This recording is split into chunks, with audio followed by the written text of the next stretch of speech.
Welcome everybody, thanks for checking out this video. Today we're going to take you around the Charlotte Motor Speedway road course known as the Roval. It's a newly designed road course inside of the infield of the Charlotte Motor Speedway.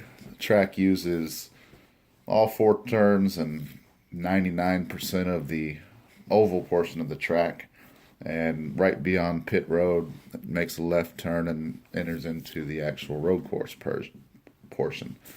This is a 2.2 mile setup. I think it's going to be pretty cool to see the NASCAR series racing on this. Makes for a little bit more action than just your typical left, left, left, left. Been a fan of NASCAR for a long time. I've enjoyed the racing, but it's tough to watch an entire 4-hour race of the same things over and over and over again. So anything that adds a little action, a little change to it is welcomed in my opinion. So this event was set up by the SCCA, and it was called Track Night in America.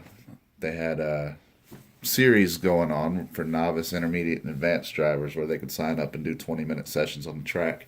And in the middle of that, they opened up the track to the public for track touring laps. These laps were advertised as paced laps around the track, just to get a feel for the layout and see what it looked like from that perspective. We got a little more than we bargained for with it, as we were expecting to do 45, 50 miles an hour the whole time, and actually ended up doing close to 120 in some points. They weren't really strict about as far as how we drove, as long as we kept space between everybody and nobody wrecked or spun out or anything like that. It looked like they were just letting us go and enjoy it. I will say with the track, the views from in-car, there's not really much to look at aside from what's in front of you. I don't know how that's going to translate on TV when they're showing the racing. They may end up having to put more advertisement around. Who knows? The other thing with the views, I'm not sure what it's going to look like from the stands. They just seem really far away from most of the road course action. Whether or not they're going to add more seating to the track or whatever they decide to do, hopefully they find a way to get the fans a little closer to the action. We'll see what happens there. As far as the course itself, it was a lot of fun, and I think the layout is really nice. It reminds me of, driving through the back roads down here where we live. It's always more fun to take the turns and see if you can push yourself a little bit rather than just going in a straight line. So, like I said, I'm a fan of the road course racing. I like the Watkins Glen and the Sonoma races. So, I will definitely be tuning in to see what they do here with this.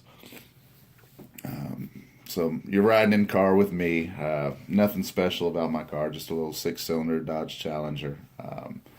Some of the ones you see in front of us, we brought out 15 cars from our group, the Queen City Challengers. I think the next time we do this, we may even bring out a few more. We're looking at going to Virginia International Raceway in December. I think we're going to go down and do Atlanta, and I think there's another road course here in North Carolina that we're looking at doing as well. So I'll be able to do some more in-car videos and bring some more perspective to it. Hope everybody enjoys watching the laps around. Leave your comments below on what you think about the track setup and whether or not you're into the NASCAR or you think this will bring fans back to it. I think right now they're in kind of a period of they've got to change their model. The big thing, Dale Jr. retiring this year is going to, I think, hurt a lot of their fan base. Every time you go to the track, every time you go to anything that has to do with NASCAR racing, even just walking around the Hall of Fame, most of what you see as far as fan support is for Dale Jr. So I think this is a step in the right direction for him to try to reconnect with a new audience or bring new fans to the table. Maybe try and dip into some of the people that watch Formula One on the weekends or people that watch the IndyCar racing, things of that nature. It seems like throughout the world, everywhere I've been, the road course action is way more popular than just oval track racing. NASCAR's relied on that for, 50 years now. But I think it's time to maybe think about adding 10 road courses onto the schedule every year, just to change it up a little bit, keep it fresh, and keep people engaged. But again, what do you guys think? You think it's worth it? Do you think they should change some of the tracks, or do you think they should leave it the way it is? I have the benefit, I live here in Charlotte, so I'm in the proverbial home of NASCAR. We get fed a lot of the news and the updates, and I follow some of the teams, the information that comes out from them. So the people that aren't exposed to it on a daily basis, like me, that's the opinions that I'm looking for. The people that live in states where they might see the races come to an area near them once or twice during the year. Do you guys think it would be more entertaining to see road course racing or to see track racing?